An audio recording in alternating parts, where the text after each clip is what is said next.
A todos. Rubianes, ¿cómo le va? Qué bueno verlo hoy por aquí. Y además importante porque vamos a arrancar con qué tema, bueno, con la celebración de este aniversario número 53 de lo que fue el primer acto del Frente Amplio, que no es la creación, ¿no? Es el primer acto del Frente Amplio, que tuvo en la plaza a los 4 precandidatos juntos. Cada uno su discurso, su impronta. Después podemos, por supuesto, repasar lo que dijo cada uno, hacer un análisis de cuánto de discurso para su gente, cuánto de discurso para captar indecisos, cuánto de discurso de perfil más tribuna o de perfil más político, si se quiere.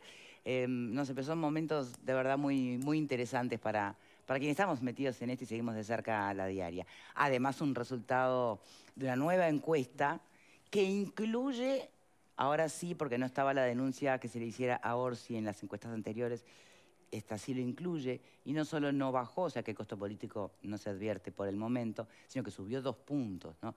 Amén del margen y error, además, lo que está clarísimo es que por ahora no tuvo ningún costo político. Pero bueno, vamos primero con la crónica de Telemundo y con el repaso de algunos de los fragmentos de los discursos de ayer.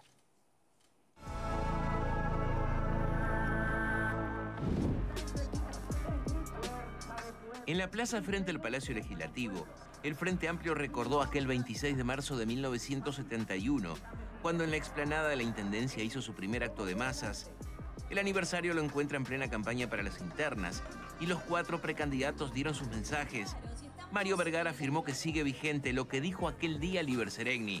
Volvemos a decir que el Frente Amplio es una necesidad popular, porque es el pueblo uruguayo el que necesita que el Frente Amplio vuelva a gobernar, pensando en todo el pueblo, no solo en los Maya Oro.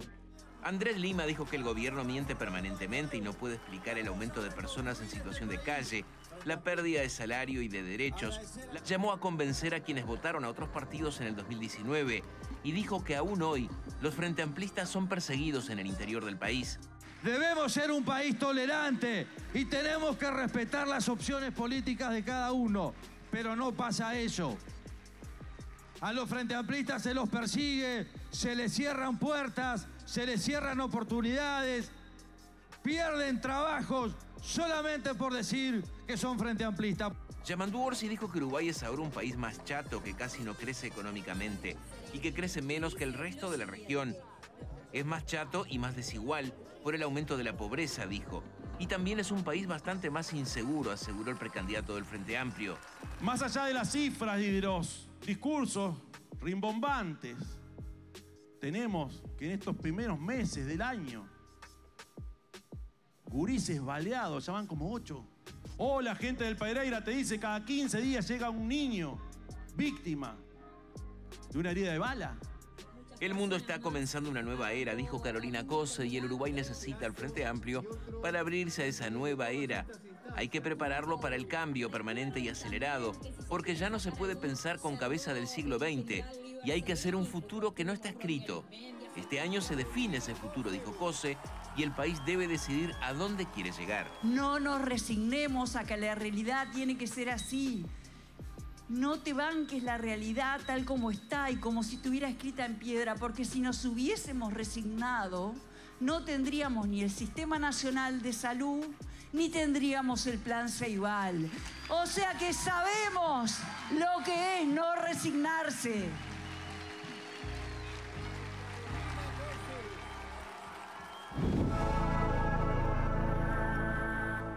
Bien, me parece que está bueno analizar, insisto, los contenidos de cada uno de los mensajes de los precandidatos y el tono. Supongo que cada uno está sujeto a una estrategia conjunta, más la individual, ¿no? Porque recuerden que esta es una instancia individual, obviamente, pero que apunta después a ser colectiva, ¿no? Porque salvo Lima y salvo Vergara, porque ya son conscientes del bajo porcentaje, digamos, que tienen en las encuestas, cualquier precandidato que lleve algún puntero, lo que aspira finalmente es a colgarse la banda presidencial, ¿no? Rubianes, ¿cómo lo tomaste vos? ¿Qué te parecieron los discursos? ¿Qué ponderarías? Yo creo que el Frente está muy bien posicionado, como lo indican las encuestas, y está dando una imagen que comienza a desarrollarse con una visión de futuro. De alguna manera, en varios de los discursos se expresa esa necesidad de pensar en el Uruguay que nos debemos. Uso ese término porque estuve leyendo el libro de Pascal, El Uruguay que nos debemos, muy interesante, que debe ser motivo de un análisis en profundidad y quizás en alguna oportunidad se pueda discutir en el programa. El asunto es que hay una característica del Frente y es que todos los candidatos pueden estar juntos, compartir un mismo ámbito de discusión, y eso es inédito en el término de las fuerzas políticas que tienen varios candidatos, ¿no? Hay que señalarlo, históricamente fue así en el Frente Amplio, ya sea cuando se tenía un solo candidato, en la época había un solo candidato y un solo programa, ahora hay un solo programa, hay más de un candidato, pero eso no inhibe la posibilidad de que los cuatro actúen, marquen sus perfiles y se complementen en sus discursos. A mí me parece que el dato más relevante del momento tiene que ver con estos resultados de las encuestas, sobre lo cual me gustaría profundizar un poquito. Sí, pero si me permitís, vamos primero a los contenidos. ¿Te sorprendió viste que Lima va muy al choque, ¿no? A diferencia de los otros precandidatos. ¿Te sorprende? ¿Te gusta que así sea? ¿Te parece que es parte de la estrategia? Me parece que es parte de la estrategia, de una estrategia de alguien que además es el candidato más del interior, digamos, justamente, más alejado de la zona metropolitana, y necesita marcar un perfil. Me parece que es compatible con el planteo general, más allá de que en lo personal no utilizaría de repente algunos términos o algunas expresiones que usa, pero bueno, en ese sentido no creo que sea incorrecto desde el punto de vista de las opciones dentro del Frente Amplio se expresen la de Lima. Bien. Vieron que a partir del audio que había empezado a circular, donde una de sus dirigentes, bueno, básicamente instaba a, voten acá que se les da un terreno, bueno, quedó por el propio Lima descalificada, nominada, se fue de la casa, ya no está más en este gran hermano electoral, ¿no? Bien, sigamos, Pepe. Desde la mirada periodística, cuando uno cubre este tipo de actos, lo primero que, no sé, yo por lo menos lo que hacía cuando trabajaba en la calle era tratar de captar la imagen que más me impactaba para contarla, para narrarla en radio, para escribirla en un diario. Y en este caso, sin duda, desde lo visual, lo más impactante, y ahí coincido con Edgardo, es el tema de la imagen de los 4 candidatos en el estrado. Lo otro que me llamó mucho la atención es una suerte de, no sé si amuleto o cómo llamarlo, de que todos los candidatos habrán notado que subieron con una bandera en la mano, que también tiene algún significado desde lo visual. Eso en lo colectivo. Después en lo individual, claramente lo que se busca es, y creo que lo decía Vergara en su discurso, la necesidad, y en este caso la necesidad de decirle al votante por qué me necesitas a mí, por qué no tenés que ir por la continuidad, por qué necesitas un cambio. Y ese es el planteo que se hace en lo colectivo desde el Frente Amplio. Si no hay una necesidad, le creo al votante la necesidad del cambio, o sí, concretamente del cambio, y no de la permanencia, que es lo que puede llegar a manejar como idea fuerza, obviamente, el oficialismo. Así que desde ese lado, desde la estrategia, ya pasando de lo visual a lo discursivo, me pareció también un elemento interesante. Vergara más parado, obviamente, en la línea del general Sereñi, más tradicional, más histórica, marcando su perfil ahí. Lo de Lima ya lo hablamos un poco ayer, pero reitero, y estoy también de acuerdo, el candidato que es del interior, más al norte del país, marcando su perfil.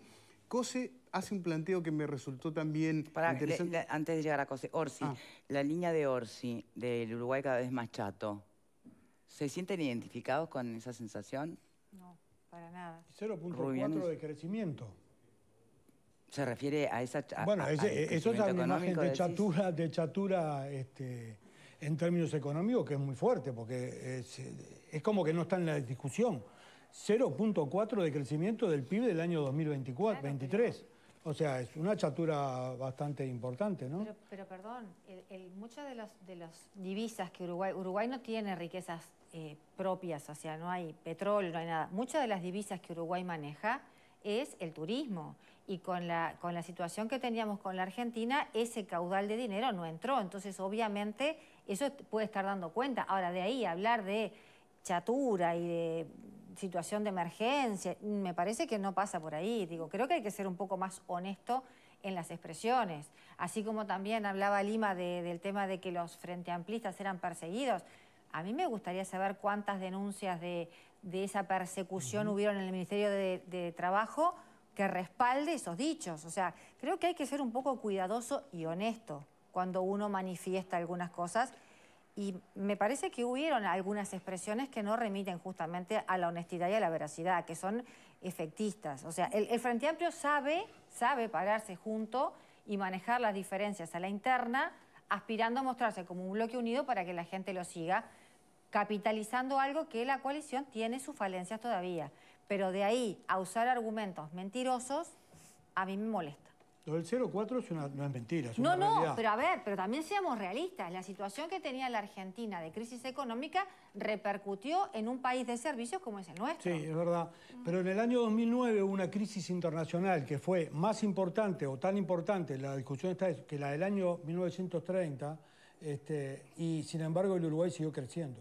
Sí. ¿Qué quiere decir? Que no necesariamente el contexto internacional determina las condiciones nacionales. Si se hacen cambios o la pandemia no, política, tampoco. La pandemia tampoco. Sí, no, pero luego de la pandemia hubo un rebote, ¿no? O sea, cayó con la pandemia y hubo un rebote. Después de ese rebote se entró en la chatura. Pero o sea, seamos realistas, Edgardo. A ver, el grueso de los ingresos viene de los argentinos. Está bien, él lo está planteando desde la toma literal, el país chato. Sí, la chatura tiene que ver con otras cosas también, si querés salirte de lo literal, ¿no? Sí, pero creo que son correctas las dos apreciaciones. ¿Vale? Yo, a ver, creo que el Frente Amplio tiene claramente una estrategia planteada. Sigue basado en un relato de la realidad que, obviamente, yo entiendo que no es el correcto. Yo escucho y lo que dice cada uno me parece que está más en Narnia que en Uruguay, como Lima. Si quiere hablar de persecución para militantes, podríamos tener una charla cuando quiera, que por haber pasado al Partido Nacional, a mí hasta me suspenden del sindicato. Así que si sabremos los que estamos en el Partido Nacional lo que es la persecución a trabajadores por decir que no sos del Frente Amplio. Así que creo que tiene una realidad invertida, además de que no explicó, porque lo que hicieron fue a la pobre mujer que en el audio se identifica, la sacan. Pero la realidad es que no explicó absolutamente nada en cuanto a la obligatoriedad de las cooperativas de vivienda de ir en devolución del terreno que se le dio, no explicó nada de los materiales repartidos a cada una de las listas que lo respaldan, no explicó los puestos de trabajo a quienes eran dirigentes de la coalición, renuncian, a la semana siguiente tienen un puesto de trabajo en la Intendencia. De eso no habló. Lo único que hizo fue sacar a la mujer que se identificó en el audio, pero todavía ninguna explicación de todos los hechos que narraba ese audio y otros anteriores. En cuanto a los distintos discursos, reitero, yo creo que hay una clara eliminación de que Uruguay tuvo una pandemia y las distintas crisis. Se habla de un Uruguay como si estuviéramos en la misma situación de los 15 años de gobierno frente amplista. Hacen como un paralelismo y te dicen, un Uruguay más inseguro, te dice Orsi. No, no hay un Uruguay más inseguro porque las cifras de todos los delitos bajaron, por lo tanto no hay un Uruguay más inseguro. Habla de niños baleados y las estadísticas dicen que durante el gobierno frente amplista y salió el doctor Galeana, creo que si no me equivoco, cuando el Frente Amplio dijo... Álvaro Galeana, sí. Cuando el Frente Amplio ya había manifestado esto de que hoy tenemos más niños baleados, es mentira, las estadísticas dan que durante varios años del gobierno frente amplista la cantidad era mayor, pero además ni siquiera tiene que ver con una situación instalada el día de hoy como lo quiere plantear el Frente Amplio. Carolina Cose habló de el hambre nuevamente y ya de hecho hoy, por ejemplo, Lema le contestaba cómo el Frente Amplio eliminó prácticamente el INDA, lo desarticuló totalmente y se tuvo que iniciar de cero. Entonces, a ver, esto va a ser claramente una ida y vuelta entre un relato que elimina las crisis que nos tocaron vivir en este periodo y que compara 15 años de gobierno efectivo con, en realidad, 2 y poco que llevamos si sacamos el periodo de la pandemia.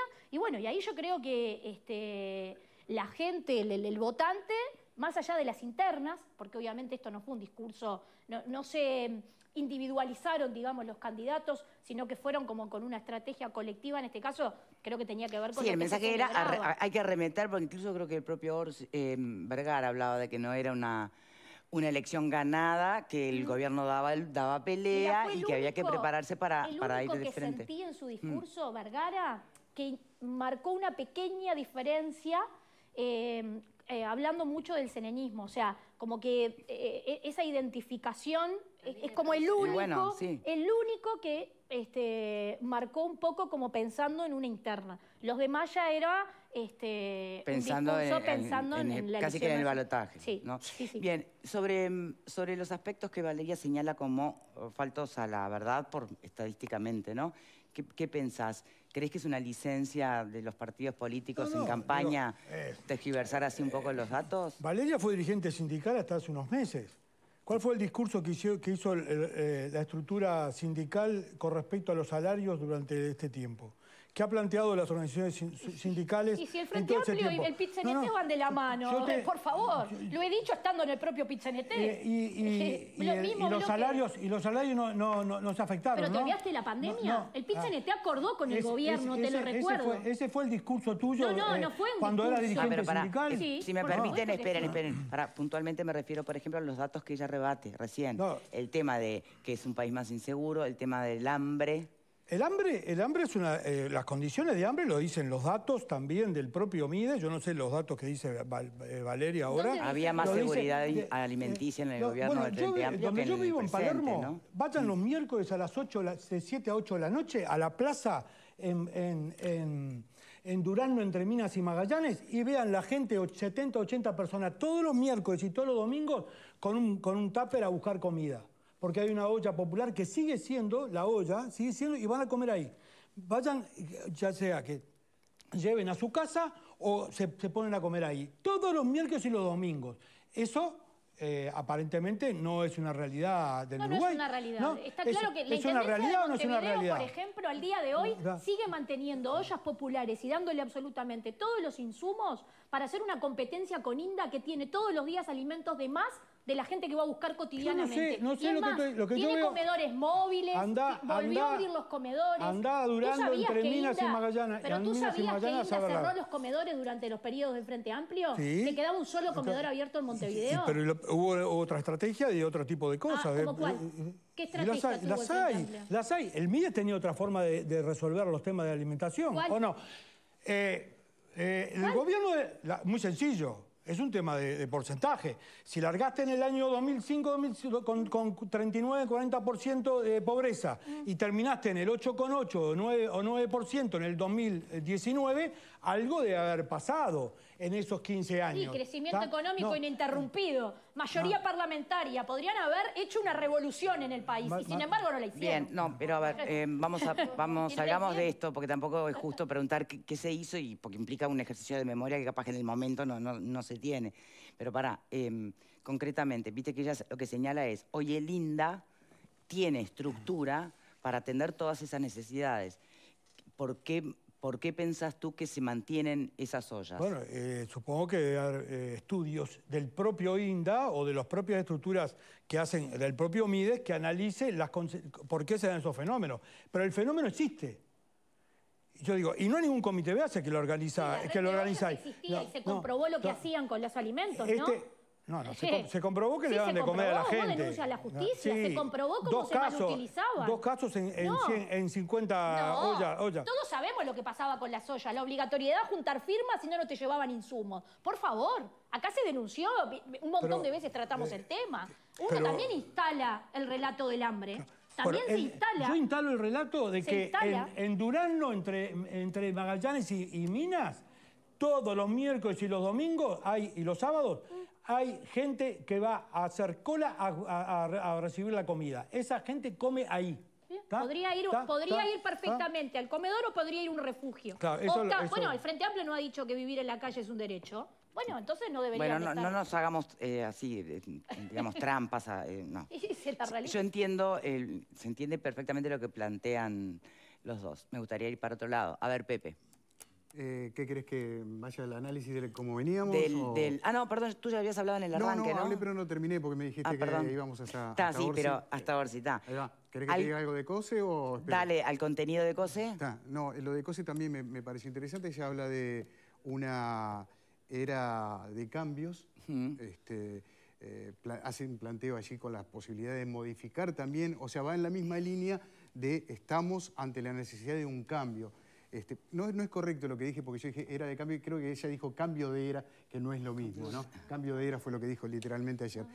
También se podía interpretar una era de cambios o hacer ese juego de palabras. No podías tener la mirada del siglo XX, dijo. Exactamente. Entonces, me parece que ahí había como una idea que cruzaba a los 4 candidatos en común de la necesidad del cambio. Porque en definitiva, cuando la fuerza es opositora, lo que plantea es el cambio. No va a estar diciendo, bueno, volvamos a la continuidad que ofrece el oficialismo. Sería como no entender que estamos en una campaña electoral. Dicho sea de paso, estamos en una campaña electoral, muchachos. Sí, claro. Bueno, el queriendo decir que... No, pero pará. Queriendo decir que vale todo. Que me aburren los discursos, discúlpenme. Lo digo con total sinceridad. Igual lo del cambio es la herramienta de las dos. De las dos, porque en o sea, obviamente el cambio radical sería desde la oposición, pero también el sigamos cambiando, porque venís de un solo periodo de la coalición de gobierno, también la línea es el sigamos cambiando. O sea, los cambios son diferentes, ¿no? Sí, obviamente. por supuesto. Pero es como la línea... O sea, porque es una campaña en realidad electoral. entiendo que comparto contigo de que es como a partir de esa línea, ¿qué cambio? Sí, claro. pero eso A ver, Marta. referencia muy sutil al sistema integrado de salud y está todo el tema de las jubilaciones y Silvia Nane creo que fue que dijo que las leyes aprobadas se podían sacar leyes nuevas y volver para atrás. O sea, creo que lo que están planteando es volver a la estrategia que tenían antes y redoblar la apuesta. No. Pero antes que la estrategia del 2004. No, la estrategia que tenían en el gobierno anterior, o sea, las políticas asistencialistas, el Estado en todas las intervenciones, o sea, volver a ese modelo que para mí está perimido y que ayer escuchamos a los venezolanos decir que no produce resultados. Es decir, si yo meto al Estado en todo... Sí, ojo que lo que no produce resultados es la corrupción antes que cualquier otra cosa, ¿no? Ay, no es malo. La seguridad social la volvés para atrás y resolvés la Nadie plantea la estatización que tú estás planteando o que se critica de la realidad venezolana, que yo también la critico. Digo, pero no es el tema de hoy. ¿Y el tema de los combustibles? Lo que yo digo es cuando se plantea una era de cambios o un cambio de era, ¿no? No es lo mismo. ¿Está? El cambio de era es la realidad actual. O sea, nosotros como país estamos techados. Estamos techados con la actual estructura. No lo digo yo. Lo dice, por ejemplo, Ricardo Pascal en su libro El Uruguay que nos debemos. Esta estructura productiva así no nos permite converger con los países desarrollados. ¿La solución cuál sería? La solución es cambiar ese modelo de desarrollo económico por otro donde el conocimiento sea centro del cambio. La innovación sea centro del cambio. Eso es lo que lo plantea Pascal, y lo plantea el Frente Amplio. Y entonces, es aquello de bajemos las exigencias para lo que estudian. ¿Qué hacemos con las vacas? Fue lo que planteó COSE cuando utilizó el ejemplo clásico, cuando uno quiere mencionar algo de iba en un taxi y el taxista me dijo, ¿cómo puede ser que no estemos cambiando cuando el mundo está cambiando, la gente está cambiando? Claro. Y ella utilizó ese ejemplo para hablar de los cambios. Claro. Por eso planteé lo de... Claro, pero es eso, no quiere decir lo de las vacas, no es que vamos a dejar de ser un país ganadero, ya lo sé, fue un chiste. Pero producirá de otra manera, entonces no entiendo. Es agregarle valor a las cosas, a los productos que tenemos. Porque el techo que tenemos como país, que lo vivió el Frente Amplio y llegó a un techo y luego no podía modificar esa realidad económica, ¿tá? Es producto de una estructura que tiene necesariamente ese techo y que está muy bien desarrollada. ¿Y qué reformas pide un cambio de esa naturaleza? ¿Qué reformas pide un cambio de esa naturaleza? Educación, mayor capital humano, mayor capacidad de estructura, Mujica, ¿no? Innovación, innovación, incorporar el valor a las cosas y aprovechar determinados nichos económicos, de estructuras económicas, cuando el Frente dice transformar la matriz productiva. ¿Qué está diciendo? Es muy grande eso de decir transformar la matriz productiva. No es hago otro piso sobre las mismas condiciones. Por eso, y esa transformación, ¿Saben me está diciendo educación, pero un cambio de esas características? Sí, ¿quién? Laura Raffo. Cuando Sí, habla, claro. entre otras cosas, por ejemplo, de de la ley de un caro. solo precio, del Uruguay caro, del de Uruguay por qué somos caros, de la producción. Voy a recordar brevemente una anécdota. Tabaré Vázquez en México se reúne con la Cámara de Industria. Cuando salimos yo lo entrevisté y me dijo, si María Auxiliadora me diera todo el aceite que tenemos en casa y todo el Uruguay aportara todo el aceite que tenemos, más toda la producción, no llegamos a cubrir ni el 10% de lo que México nos quiere comprar. Tenemos un tema de escala también. Tenemos un tema de la productividad de un país pequeño que aunque quiera modificar ese tipo de cuestiones, le va a costar mucho. Pero bueno, puede ser una línea interesante. No hemos crecido, seguimos siendo los mismos 3 millones. A ver, hay algo, pero hay no algo es claro un que tema de ayer población. y en todos los discursos ¿Por qué? que son, yo estoy esperando ahora que está publicado el programa y demás, empezar a ver propuestas, ¿no? Porque, o sea, cambiar la Concretas. matriz productiva lo vienen diciendo hace 20 años y en realidad no cambiaron la matriz propuestas productiva en concretas. absolutamente nada. No se pero cambió nada, lo no que, se cambió nada. Por el otro lado, La energía, hay la hay matriz energética no se hay cambió, algo, por ejemplo, no se cambió la matriz que energética. no reconocerlo, cuando se plantea ahora el primer paso en cuanto al hidrógeno verde, salen a decir, sí, no, pero en realidad no hay... O sea, es siempre el vaso o medio lleno o medio vacío. Cuando se habla de un segundo piso de transformaciones es porque hoy están los cimientos instalados para profundizar lo que se viene haciendo. El Frente Amplio en realidad te dice, vamos a cambiar la matriz productiva, pero es el titular, vamos al cambio de era. Bueno, Bien. tendrías ¿Y que cuál leer es un la poco, propuesta? Valeria, tendrías que leer un poco. ¿Cuál es la propuesta? Tendrías que ¿Pero leer cuál es un la poco. propuesta? ¿Qué dijeron ayer? Bueno, ¿Qué le trasladaron a la gente, al votante? Tenés que leer un poco. El programa ya lo leí, es un chicle. No, porque según quien tenés que leer un gobierne, poco. con el mismo programa, Tabaré ¿Podría Vázquez gobernar hizo la un coalición? gobierno, Tabaré Vázquez, con el mismo programa hizo un gobierno y Mujica hizo todo el contrario. Con el mismo programa, que cambiaba algún puntito de algo que habían hecho o no habían hecho. Pero la realidad, lo de Orsi, el país con mirada de mujer. ¿Cuál sería el país con mirada de mujer? No, o sea, es un titular. A ver, tampoco, ¿dónde está? ¿Tú lo interpretaste eso? No me parece una expresión clara que clarifique. Demasiado, ¿no? No, estoy de acuerdo. Estoy de acuerdo. Pero digo. Me interesa lo de la matriz productiva y hasta dónde realmente hay un sistema político, porque tampoco esto tiene sentido llevarlo adelante con mayorías parlamentarias, porque, de nuevo, si no se convierten en reformas de políticas de Estado, al final es agotador, ¿no? ¿Qué es lo que se plantea actualmente? Digo, vamos a tratar de hacer aportes desde el punto de vista con solidez académica, digamos, si se quiere, ¿no? ¿Cuál es el problema productivo que cada vez los economistas, la gente que estudia lo va observando? Es que hay países como los nuestros, como Uruguay, que logra un desarrollo hasta un momento determinado y llega un momento que no puede dar el paso siguiente. Eso se llama la trampa del ingreso medio. ¿Qué quiere decir eso? Quiere decir que la estructura que tengo no puedo generar grandes desarrollos de trabajo mal pagos, como ocurre en otros países, como países unos asiáticos, en Centroamérica, porque ya el nivel de exigencia de los sindicalistas, de la estructura y todo, determina de que nadie está dispuesto a trabajar por 15.000 pesos. Entonces, ahí hay una traba desde ese punto de vista. Y para poder saltar tengo que incorporar el valor a los productos que hago. Valor agregado a los productos que hago. De tal manera de incorporar. Eso es lo que se plantea, salir de la trampa del ingreso medio. ¿Quiénes lo han hecho? Bueno, la estructura de Nueva Zelanda o la de Finlandia, que era tan agropecuaria como la nuestra, ha logrado modificar porque ha logrado introducir en algunos sectores audiovisuales Nueva Zelanda, las TICs Finlandia, o sea, han logrado incorporar otros sectores que tienen mayor valor agregado. Cualquiera que trabaja en esos sectores gana mucho más, no gana ni 15 ni 20, sino que gana mucho más. Entonces, ese es el desafío que nosotros tenemos de construir. Ahora, para eso hay que planteárselo. Primero que hay que diagnosticarlo. Hay que diagnosticar. Este es un problema que tenemos, más allá de la ubicación política partidaria. Es un problema que tenemos como estructura económica del país. Tenemos que plantearnos, y si no estamos de acuerdo en este diagnóstico, tenemos que dar un salto en una dirección determinada. Eso es lo que hay que acordar.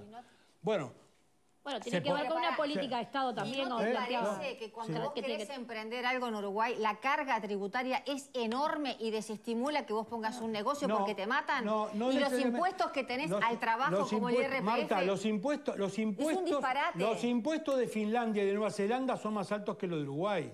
Toda la OCDE, el porcentaje de impositivo que tiene la OCDE está en el marco, como promedio, está en el marco de Uruguay. Fantástico. Lástima que acá lo usás para políticas asistencialistas que lo único que hacen es perpetuar a la gente en el tengo derecho y no salen a generarse los ingresos. Igual hay otra cosa que también tiene que ver, que me gustaría en algún momento que esté en el discurso, que nosotros tenemos un ancla clara que es el Mercosur. Me gustaría saber cuál es también la idea, porque en el programa es muy titular, pero cuál es la idea también. Porque para nosotros ha sido una traba, este gobierno ha intentado abrirse. Pero una cosa es abrir mercados y otro es...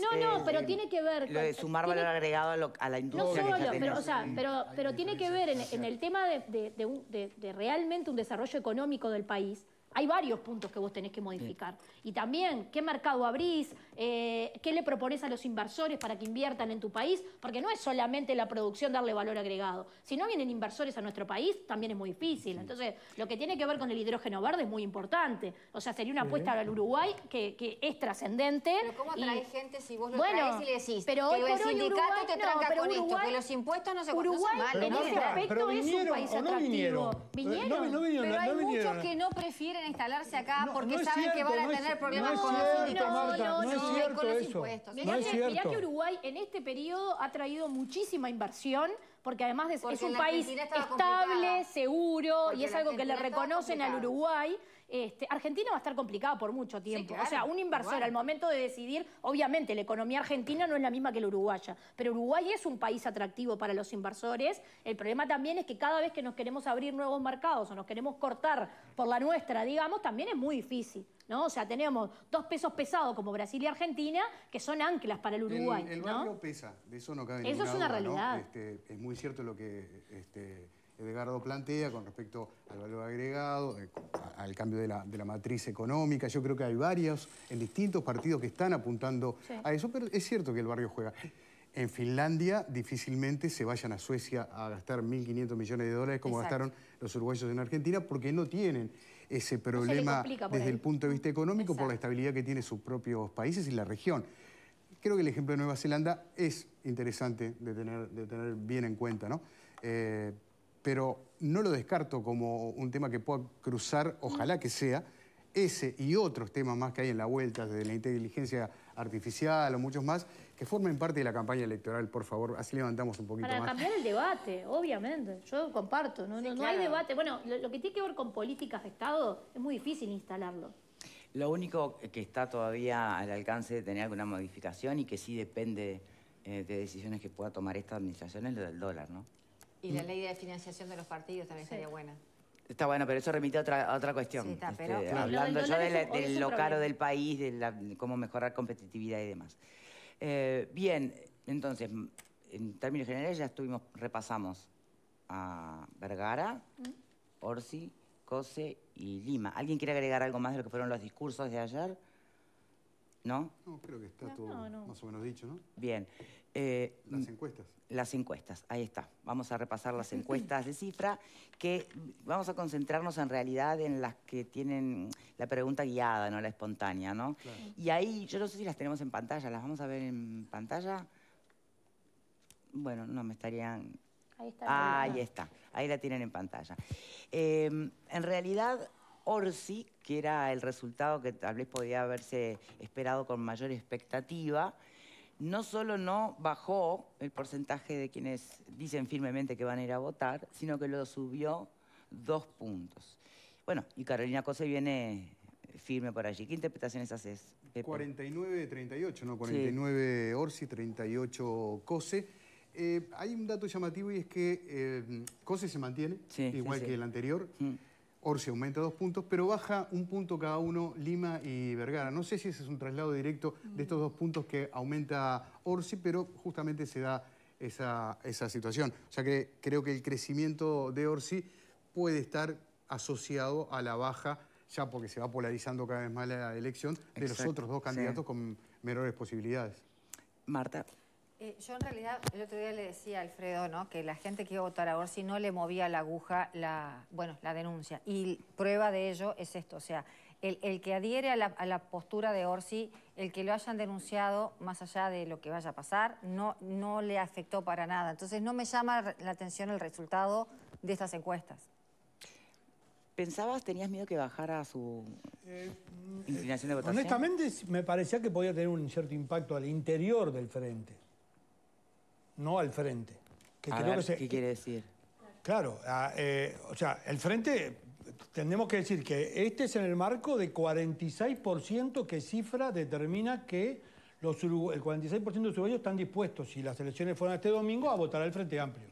Porcentaje altísimo que no nos puede hacer olvidar que es altísimo, y que un mes antes era 47, que de por sí es muy importante. ¿Por qué? Porque 5 años atrás, la misma cifra, la empresa Cifra daba en marzo 34 al Frente Amplio. Y 10 años atrás le daba 45. O sea, a esta misma altura, a 10 años atrás, 45 al frente y termina ganando. 5 años atrás, 34 al frente y termina perdiendo el balotaje. Sí. Y ahora tenemos 46. Pero vos decís que lo que esto podía haber afectado entonces a la interna es decir, en los porcentajes de los precandidatos. Claro, ahora, podía haber afectado a la interna en el sentido de que, bueno, que de repente algunos frentistas o gente que adhiere a votar o que se plantea votar al frente, de repente modificaba su decisión, su simpatía por uno u otro candidato. Podría haber sido un resultado. No, los datos, según Cifra, eso no ocurrió, lo cual expresa quizás lo que dice Marta, gente que ya tiene decidido o directamente los elementos volcados de la denuncia no le parecen verosímiles y por lo tanto no lo acompañan, no le genera un costo político a Orsi. Hay otro dato interesante justamente mencionado por la decisión de voto del Frente Amplio, que es del 68%, que también es bastante alto para una interna, ¿no? Creo que 60 es la intención de voto del Partido Nacional. Cuando se le pregunta cuánta gente está decidida a votar en la interna, recordamos una interna que no es obligatoria, ¿no? Sí, eso también. Eso también es un dato que a mí me llamó la atención. En la línea de Marta, para mí no iba a ser algo trascendente la denuncia. Quizás si aparecieran elementos dentro de la investigación, podría ser, pero yo creo sinceramente que no genera una incidencia a la interna. Igual creo que Carolina Cose está en un proceso de crecimiento, a partir de que se pidió la licencia en la Intendencia y largó la campaña, digamos, me parece que viene en un proceso de crecimiento. Yo acá lo mencionaba la última vez que habíamos tratado el tema. Carolina Cose tiene esa característica. Recordemos la Intendencia de Montevideo. Carolina Cose estuvo última durante mucho tiempo y termina ganando la elección, ¿no? Se da un incidente con Villar, me acuerdo que hubo una denuncia a Villar y no sé qué, Villar empieza a bajar y Carolina Cose gana la elección.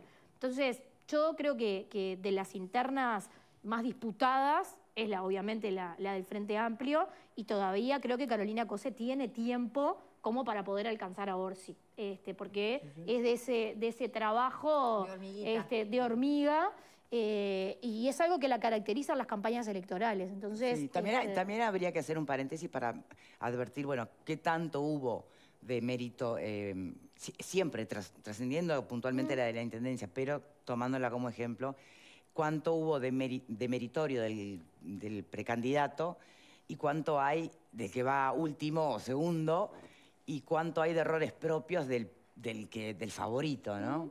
Porque las historias de los favoritos también han dejado enseñanzas importantes. Sí. Entonces, en fin, pero es un momento definitivamente muy, muy interesante para presenciar, para escuchar, para, bueno, aprender y para advertir que sí es campaña electoral, que sí, que va a haber que pasarle coladora a todo lo que escuchemos decir por parte de cualquier político de cualquier color.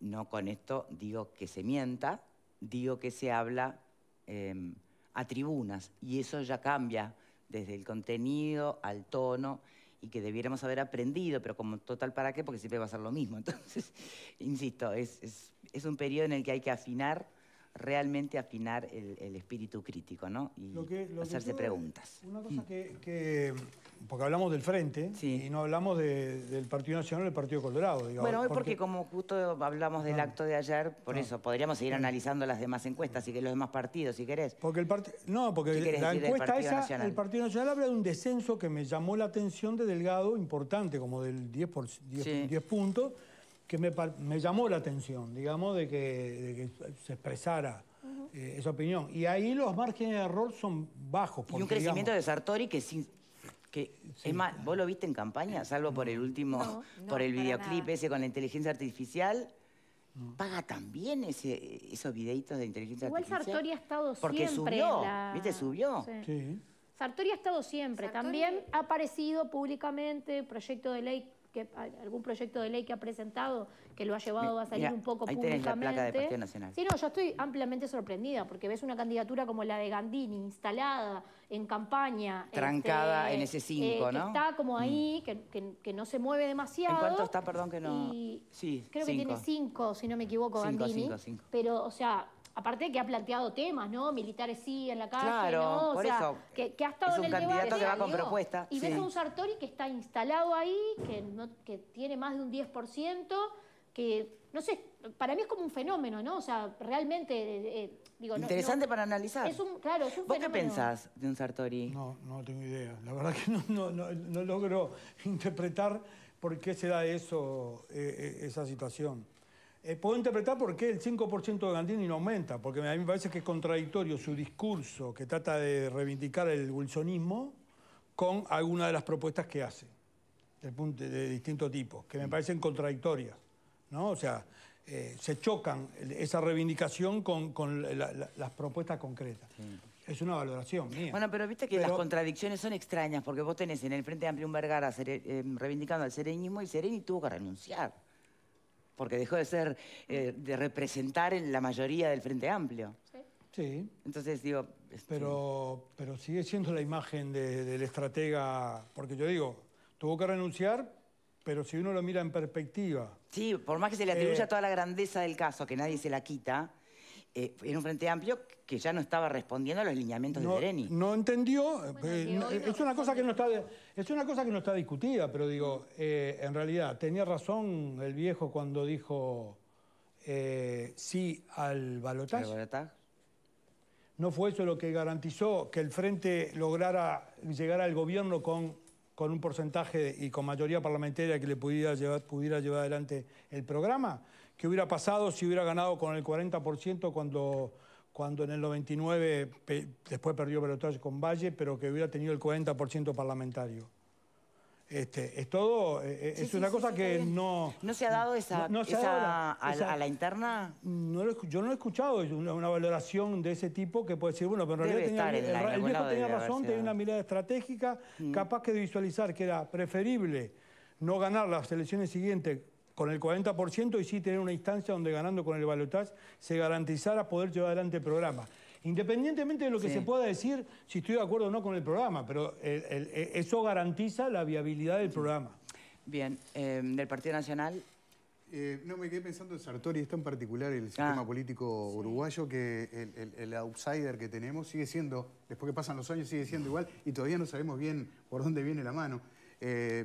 Yo creo que, claro, hay una diferencia ahí marcada entre Delgado y Raffo. A mí también me llamó la atención los datos de esta encuesta, pero más me llama la atención, no me llama la atención, sino qué difícil que está haciendo tener algún dato, una foto del Partido Colorado, ¿no? Sí, al tener tan reducida su opción de voto, es tan difícil encuestar, que me decían, de una muestra como esta, que creo que fue de 1000 y algo, 1200, se tendría que pasar a encuestar a por lo menos 5000 para tener algún dato que medianamente sea certero, ¿no? Hoy está muy difícil. La verdad aparecerá el día de las urnas, ¿no?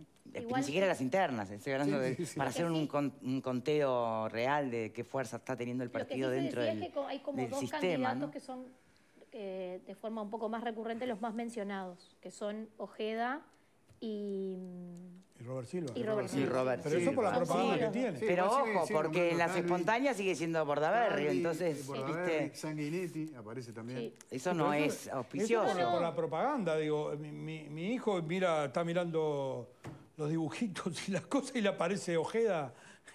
Y bueno, se llama campaña, vale y es válida las dos cosas.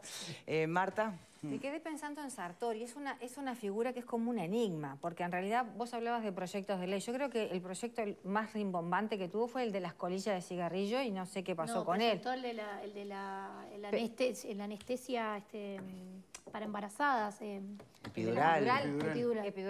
Está, pero digo, no ha tenido una marcada presencia. De hecho, es poco lo que él personalmente ha ingresado. Entonces, ¿quién es la gente que lo sigue? La verdad, es un misterio. Bueno, pero lo nuevo siempre tiene una impronta para ser recordada, Yo creo mucho más que lo conocido, Sí, ¿no? y en ese creo- sentido generó tanto impacto su aparición en el escenario. Su aparición y sus promesas, porque él hizo un montón de promesas de campaña Sí. que marcaron. Que sí, que no se cumplió ninguna. Que no se cumplió ninguna porque en realidad él se desdibujó por el camino, pero no deja de ser llamativo que le dé tanto porcentaje por encima de otros que están trabajando todos los días. Más allá que pueda ser Y bueno. contradictorio, como decís, lo de Gandini, es llamativo que ¿Pero la qué gente... decís que hay gato encerrado? A mí me llama la atención. A mí me Pero ¿y llama cuál mucho. qué? No sé. O sea, capaz que hay gente que no le gusta la figura de Delgado o no le convence la figura de Raffo y dice Sartori por decir blanco y el que Bueno, sea. pero eso no es gato encerrado. Pensé que estabas No. haciendo... Es simplemente porque no le llama suponiendo ninguno. cosas más feas. Sí, No, sí. no, me Algo más refería a algo de... chancho. No, me refería a algo Bueno, así. vamos a hacer una pausa. Bueno, hablando de cosas feas o cuestionadas, el bloque siguiente Chancho. ya van a ver. No quise decirlo. Porque además, insisto, hay que ver qué dice la justicia. Últimas horas.